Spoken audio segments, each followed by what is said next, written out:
அப்புறம் புதுக்கோட்டை மாவட்டம் வேங்கை வயலில் குடிநீர் தொட்டியில் மலம் கழித்த விவகாரத்தில் 3 பேர் மீது குற்றப்பத்திரிகையை காவல்துறை தாக்கல் செய்திருக்கிறது. அந்த குற்றப்பத்திரிகையில் முரளிராஜா, சுதர்சனன், முத்துகிருஷ்ணன் ஆகிய 3 பேருமே அந்த மலம் கலந்த விவகாரத்தில் தொடர்புடையவர்கள் என்று கீழமை நீதிமன்றத்தில் தாக்கல் செய்த அந்த குற்றப்பத்திரிகையில் காவல்துறை தரப்பில் தெரிவிக்கப்பட்டிருக்கிறது. இந்த விசாரணை நீதிமன்றத்தில் தாக்கல் செய்த குற்றப்பத்திரிகையை ஏற்கக்கூடாது என்று விடுதலை சிறுத்தைகள் கட்சியின் தலைவர் தொல் திருமாவளவன் வலியுறுத்தி இருக்கிறார்.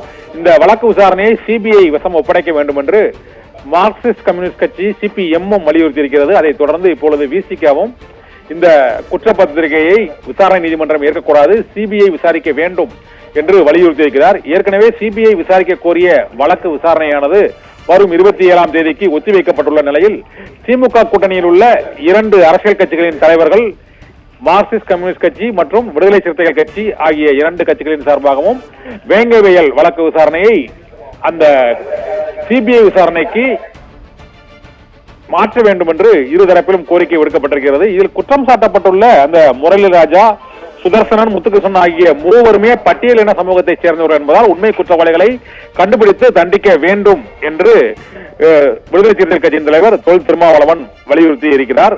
முட்டுக்காடு பஞ்சாயத்து தலைவரின் கணவருக்கும் இவர்களுக்கும் இந்த 3 பேர் நபர்களுக்கும் இடையே உள்ள அந்த முன்பகையால் இந்த செயலை செய்ததாகவும் தனிப்பட்ட பகை காரணமாகவே இதை செய்ததாக காவல்துறையின் அந்த குற்றப்பத்திரிகையில் தெரிவிக்கப்பட்டிருக்கிறது. விசாரணை நீதிமன்றத்தில் சமர்ப்பிக்கப்பட்ட இந்த குற்றப்பத்திரிகையை ஏற்றுக்கொள்ளக்கூடாது என்றும் சிபிஐ விசாரணைக்கு உத்தரவிட வேண்டும் என்றும் விடுதலை சிறுத்தைகள் கட்சியும் சிபிஎம் கட்சியும் வலியுறுத்தி இருக்கிறது. ஆபிரகாம், தகவலுக்கு நன்றி கண்ணன்.